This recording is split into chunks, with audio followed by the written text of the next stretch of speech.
Hello, everybody. Welcome back to the first installment. So not really welcome back, but welcome to the first installment of Sit Down Wednesday. You know, this is where we're going to analyze pieces of like orchestras, wind bands, jazz bands, and choirs. Just a bunch of, artistry things that people will probably usually forget about in a podcast. So we call it Sit Down Wednesday. So I'm Gavin Ray.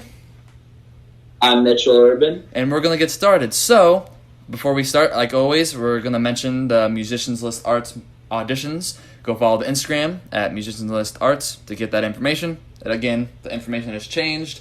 There's new audition information and like sign-up dates have been changed and etc. So this is usually going to be a shorter podcast, just like Fun Time Sunday and Student Saturday. These are going to be shorter ones just because it's only a little bit of an analysis and sort of puts us on a break since we do a long podcast for like Marching Monday, DCI Tuesday, DCI Friday, Indoor Tuesday, and Show Choir Thursday.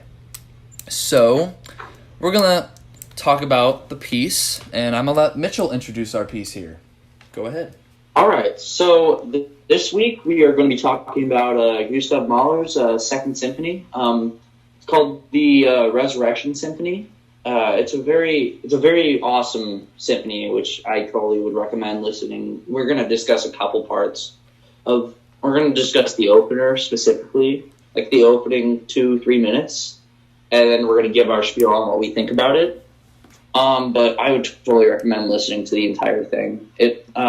Gustav Mahler, German composer. I'm sure if you paid attention to any classical music, odds are you've heard a piece by Gustav Mahler. One of his more prominent ones, his Symphony No. 5, the Adagietto movement. It's a really nice piece too. Just overall, his symphonies are just world class, and it's crazy at what he can do. But like I said, we're going to be covering the Second Symphony. We're going to more prominently, we're going to cover the second or the opener. I'm sorry. So without further ado, I think let's get underway with it. Let's do it.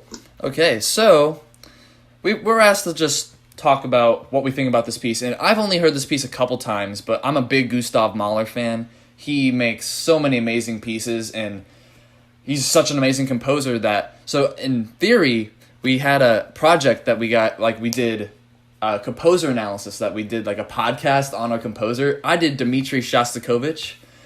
And yes, I love that. Somebody did Gustav Mahler, and they went into this symphony and a bunch of other symphonies, and it was great listening to. Even though it was just a peer, it was a great experience just to listen to like more about how this man was, how he was personally, and just how he was as a composer. So, first of all, Mitchell, I'm gonna let you talk first here. So, what do you think about this piece, this opener specifically? Well, I think it's really cool. I think it sets the stage. I think, which you guys will hear in a bit, I think it really sets the stage for the entire symphony. There's a lot of tension in the later part of the opener that we're going to cover. It's a really cool piece. I've performed it various times for a year. For about 6 months of my life, I performed it, and it was a fantastic experience. I love playing it, and I love hearing it. Even still today, I would love to go hear Mahler Symphony too. I've personally been jealous of groups that get to perform this piece, since the opener is such a strong opener. Just like a lot of other Gustav Mahler symphonies, the openers are usually very impactful. And like you said, this is the Resurrection Symphony. Is that what you said? Yes, it is. So it is. Just that name is very impactful and can represent a giant opener, and then with the extra movements, because who knows, we could talk about other parts of this piece later on. So maybe a shout out to maybe a month from now. Maybe we'll cover this piece again. But I think this piece is very inspiring, and it's one of my favorite symphonies to listen to, even though I don't listen to it much, since there's a lot of symphonies out there. Doesn't Haydn have like 100 symphonies? Yeah, somewhere. It's crazy. There's so many out there, but this is one of my favorites. I have a couple favorites that I really enjoy.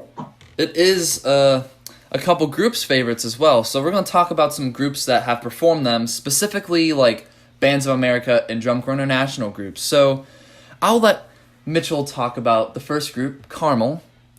Go ahead. So yeah, we played Mahler's Second Symphony. We played the opener, and we used it in our opener and in our closer. Our ballad was an interesting little work by Richard Saucedo with our entire show that year was either Mahler 2, original composition from Richard Saucedo, fantastic composer by the way, and the Ring Cycle by Richard Wagner. So that was cool. Which we can cover that a whole other time. That's a whole other piece that we can easily break down. There's a lot of really interesting stuff in that horn feature. But as soon as we heard we were doing Vikings and we were doing Mahler's Resurrection Symphony, the whole idea of our original show was called the Ring Cycle. So the idea of a circular, it all begins and ends at one point, and it goes on forever. So the idea of that, the Resurrection Symphony, because what we had, which we broke down earlier in the week on Marching Monday with Carmel 2018. But I'm just going to recap here. The Viking in our opener gets killed in the battle with the tension that we have using the opener of this symphony right here. And the entire show just portrays his circular battle through Valhalla, rinse and repeat. And then in the closure, we use the resurrection, the end of the Resurrection Symphony, to symbolize that it is indeed a resurrection. And he dies, fights all over again every day. But in that aspect, I think it really worked really well, and I thought it was just a really cool symphony overall, and a really cool composure of this symphony. That, honestly, I never knew that about your show that year, so that's honestly very interesting to hear. And you guys had a great concept with that show, and you guys executed it very well. Like we said on Monday, man, you guys did very great with that show, and I'm a sort of lead that into our next group. We're covering this group on Friday, the Cadets. So the Cadets, specifically their 2012 year, they used the opener, as a warm-up chorale. And there's some pretty good videos on the internet, I'm pretty sure, on YouTube. There's quite a few. Isn't Gino Cipriani conducting it? Yep.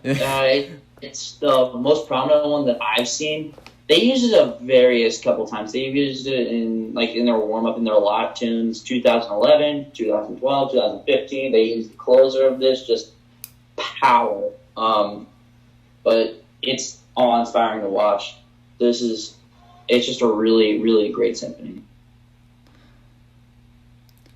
I could not agree more. This symphony is a great and inspiring symphony, and it's been performed by many amazing groups, and they executed it very well. So I'm going to let you talk about Phantom. So go about Phantom Regiment for me.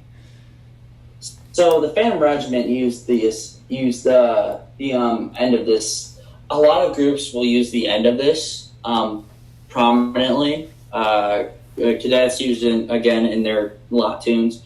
Phantom Regiment actually used this last part in their show in 2006, where they play the end of the symphony, which we covered with Carmel on Monday, and which fantastic. I can't say enough about this symphony. It's just beautiful. Just, you got your lyrical and you got your tension, and then it resolves. It's awesome. But that was a really powerful one. They've also used that as a lot tune. Phantom has. So they did a wonderful job with it. Everyone who does it does a wonderful job with it. And I believe there were a couple other BOA bands that used Mahler too. I think Cedar Park from Texas a while back used it. I'm not 100% certain on that. Don't quote him. Don't quote him. It's not just a set couple groups. There's a lot of people that have used this at one point or another in either a concert setting or a marching setting. It's a very prominent symphony, just an all retrospective band and orchestra. It is definitely it's awesome.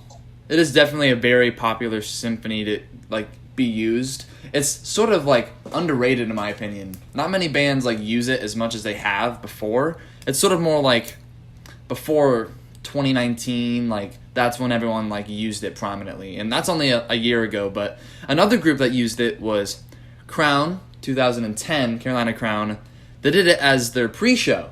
So I think our CEO, when he's editing it, he can put like a little clip of each group playing a section of it, just so you guys can hear that, just going through the thing. And if he doesn't, then I will ask the social media team to link some links to the description of the podcast so you guys can go listen to it.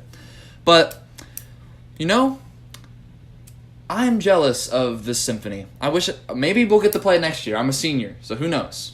Maybe I'll get to play it next year at Tarpon, but so far we haven't. But a symphony that I hope we get to cover is Symphony Number 10, Dmitri Shostakovich, Movement 2. What about Maslanka?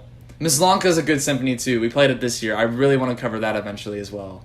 It's this. Yeah, that was prominently used in 2017, Avon? Yeah, 2017.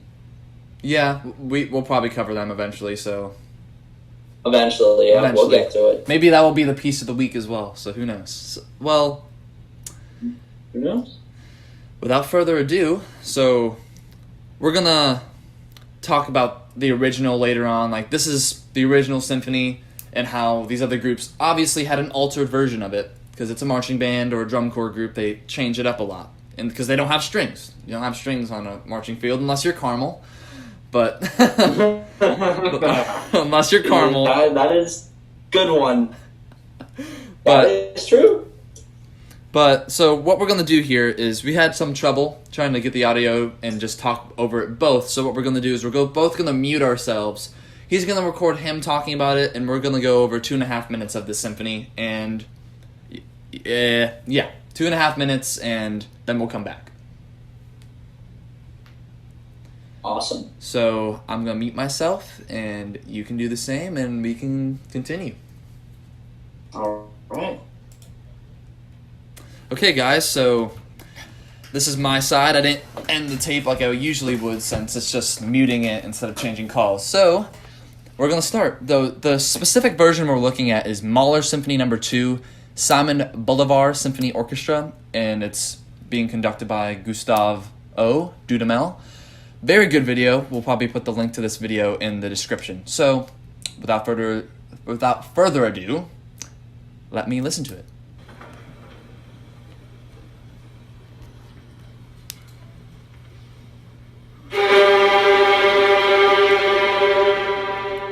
Very mysterious beginning.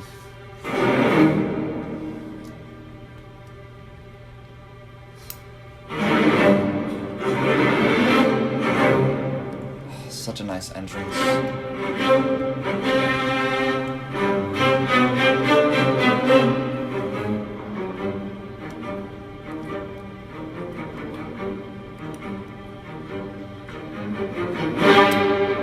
Nice. Love the strings.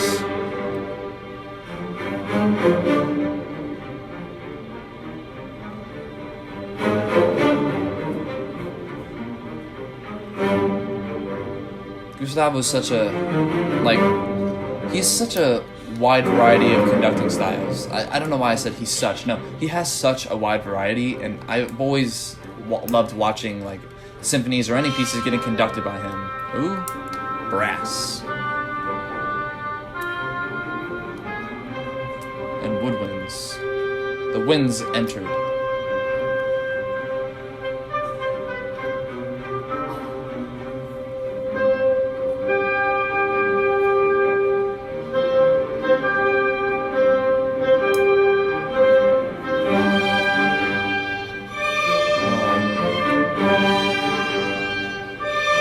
Such an amazing part of the symphony. It's such an inspiring opener.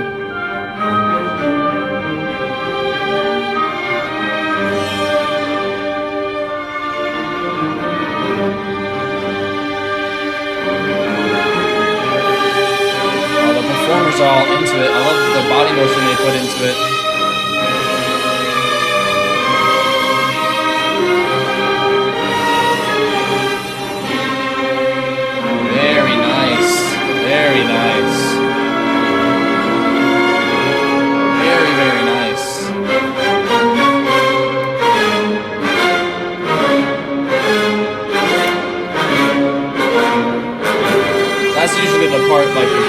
ensembles use.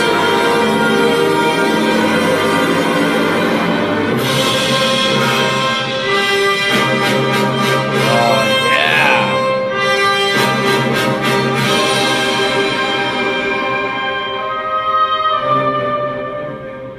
Okay, so we'll end it there. So that was 7:24 going over to 10 minutes. So yeah, honestly, I've always loved listening to this piece. It's such a great piece to listen to, and the opener is very inspiring. I know that obviously Mitchell and I are not professionals, and we're not as well spoken as other judges could be, but just these groups inspire us to do this and to do music in general. And this orchestra, man, it's such a great orchestra to like listen to, and it's actually one of my top orchestras I listen to when I can find a video of them playing a piece I want. Same with like when Bernstein conducts an orchestra. It's such, a great environment for just to listen to. It's hard for me to talk about it, but yeah, I don't know what else I can say. This piece is great. I hope we get to cover the closer later on, but without, I don't know. I'm sort of rambling at this point, but yeah, this piece, very interesting. Hope we get to hope we get to cover more sections eventually. So we're going to hand it off to Mitchell's side of it, and then we'll go right back to the call. Thank you. Hey everyone, so welcome back to the Musicians List podcast. I'm going to be just listening to the first 2.5 minutes of Mahler's Symphony No. 2, performed by the Simon Bolivar Symphony Orchestra and conducted by Gustav Dudamel. I've watched this recording a lot, as well as the Leonard Bernstein one, which I highly recommend both of these. These are fantastic. The composer, the band, the concert band, the orchestra is just outstanding. So, without further ado, let's listen to the first 2.5 minutes of the symphony.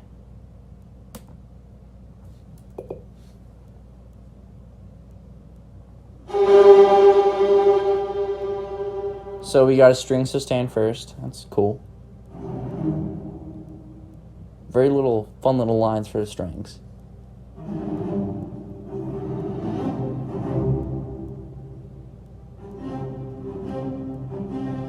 So this is a main line that is very prominently featured throughout the entire symphony. It comes up again a lot of places in the symphony, which you will see if you listen to the whole thing.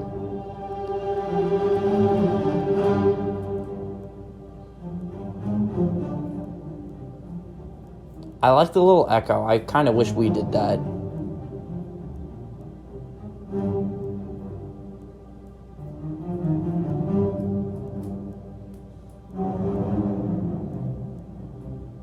I love how the higher strings are playing little accompaniment just to sustain.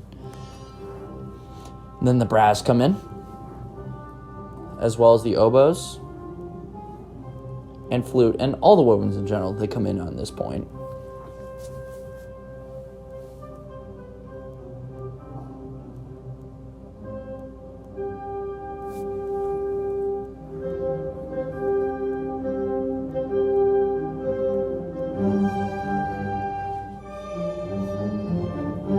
And then the restatement of the main theme.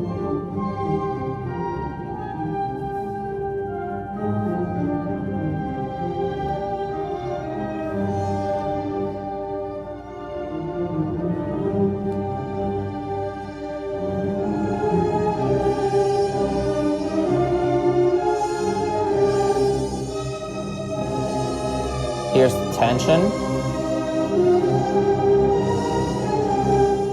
And I just love watching orchestra players just play with emotion, just in anything.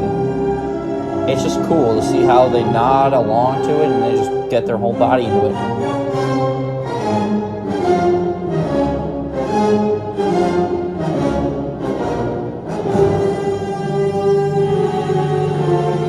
Descending line into the main point.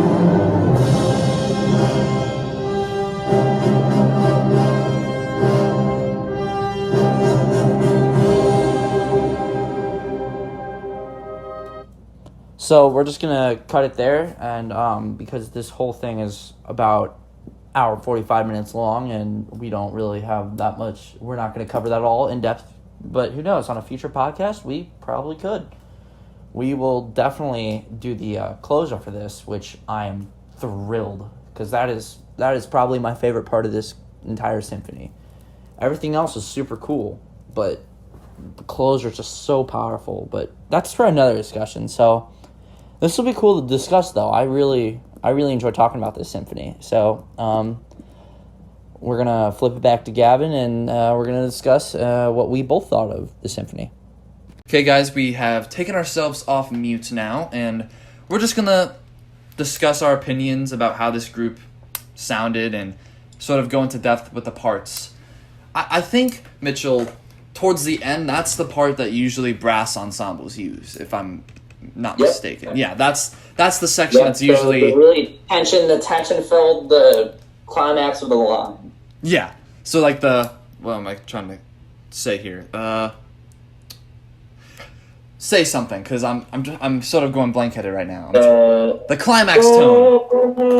Yep, there we go. The climax tone of the section, and honestly, the beginning, just how it starts so mysterious, and then it builds up to that tension. One of my favorite things about that intro. Yeah, it was really cool. I like that, because it's like you're sneaking up on someone, and then once you hit the climax tone, you're attacking them. Or you're in the middle of a fight. That's what I pictured it as. I mean... And you're building up... You're trailing someone. It's like you're following someone. They don't know you're there yet, and then you jump on them. Which sounds weird, I know. It's not weird. It's how people view it. Everyone has, like, a different opinion about it. Like, when I hear it, I'm thinking of, like, a snake. Like a snake sort of slithering at the beginning. Like poaching another animal, poaching a prey. So I guess it's sort of similar to what you're doing. I just added animals to it. So yeah, I want to hear your opinion. So our CEO wants us to talk about how the symphony is compared to the groups that there will probably be clips or links to. So with this symphony, how do you think you guys played it compared to the orchestra? Well, personally, this might sound a little biased, just a little, but actually there was a really good quote. Our new percussion director, Matt Black, he came in for us this year to fill the whole of Jeff Queen when he moved out to California. But he's super cool. He said something on the flow marching stream, like the flow marching episode. Have you seen the movie of He said, we have to serve the music because it's a beautiful symphony. And it just seems, I think we serve the music. I think we did a good job of, and I know this sounds really weird, but I think Gustav Mahler would pop out of his grave and say, hey, good job, guys. That sounds weird, I know. I know it sounds weird. Well, I personally think that after doing Marching Monday, I do agree that you guys served this piece, and you did it justice. And I would like to hope. I would think that, after listening to the Cadets video that Gino's conducting, I think they served as well. A lot of these groups serve this piece to a standard that not some wind bands can't do. And I think, honestly, this piece was sort of made to eventually get made into a marching show, like they've been doing. I think it's just the brass entrance, man. The tension strikes. It's such a great opener for a show or even a closer to a show. It could be a good closer as well. So I want to finally talk about the difficulty of the piece. So how do you think, if you did it in a wind setting, how do you think you guys would fare playing it? This can just be about the personal experience of the... I think it'd be interesting. I really think that it all depends on how much style and the accuracy of the style that you play with. If you look at the articulations, just listen to the piece, it's just... There's a certain vibe you get off of it. And I'm going to go back to the whole serving the music thing. If you don't play with the exact style that you see these players play with, you're not serving the music as much as you could be. Personally, like if we were to do this with our top Wind Symphony 1, like today, odds are I think we'd be pretty all right at it because we've had that past experience as from marching season in 2018. I think that we would be okay. I don't think because it'd be a little bit rusty. Like if we had like 30 minutes to like an hour to rehearse it, I'd be pretty sure we could do a bang up job about it. But I think that we could do it. That's nice, because like we haven't had the experience of doing that, but you guys have. So I feel like you guys would execute it very well. But if I'm talking about Tarpon for our Tarpon ensemble, so while we're doing it, well, I think you guys would do it great. I think personally, just hearing what you guys are able to do, just even marching season, concert season, I think you guys would do a very good job. Thank you. Maybe you should text Mr. Ford that for me. Well, I mean, who knows, man? But we played the Mazlanka Symphony No. 4 this year, and it was a great symphony to play. And it's just straight 30 minutes going from section to section. There's no movement. It just doesn't stop. It keeps going. And it was very hard for us to put together in like the month we had to get it put together after break for Christmas. It ended up being okay though. I have a video of it. Oh, it sounded amazing. I heard a little clips and snippets from your music account, and it sounded great. Put my music. Same with the Tarpon clarinet player. I heard her on some of her stuff, and that was pretty cool. Sam is a very good clarinet player. Oh, I was talking about Olivia. Oh, Olivia. Okay, if you're talking about Olivia, yeah, she has some great parts in there as well. She executed very well as well. And then we have the contra bass clarinet player, Sandro. He did very well, especially as a freshman. Oh, that's awesome. We get to have a contrabass. Actually, I think we pulled out a contrabass in Win 1 this year. I'm not sure because I'm not technically in the ensemble. I just saw it out. He's a freshman. Oh, he switched awesome. from clarinet to contrabass. Cool. And then we have Ben Dunham on our contrabassoon, and that has some pretty good parts too. Yeah, I've heard that. Yeah, I've heard of some stuff, some cool contra parts or contrabassoon parts. So honestly, I think we did this piece justice. So yeah, we'll call this podcast here. So this is always going to be a shorter podcast, especially since it's only going to be a couple minutes of music at a time. So I'm going to let Mitchell tell everybody next week's piece. So next week we're going to cover the Royal Philharmonic Orchestra's rendition of the Queen Symphony by Tolga Kashif. That's going to be a fun one. I'm really looking forward to that. That is going to be. Who doesn't like Queen? People that don't like Queen's Queen. Fun. People that don't like Queen don't like Queen. That's fair. Well, you know what? We'll call it here. Make sure you go get the audition information, and I think we'll put all the links for those videos that we've been talking about in there. And yeah, we'll catch you guys tomorrow for Show Choir Thursday. We're going to be covering Brandon Brio 2019 and Cedar Rapids Happiness Incorporated 2019. Let's see how Mitchell does. Interesting because I really haven't done any show choir stuff. We're going to see how badly I love this one. Let's see how his first run of judging a show choir will go. It's gonna go rough. Well, this was Gavin Ray, Mitchell Urban, and we're out of here. So, peace. All right. Peace.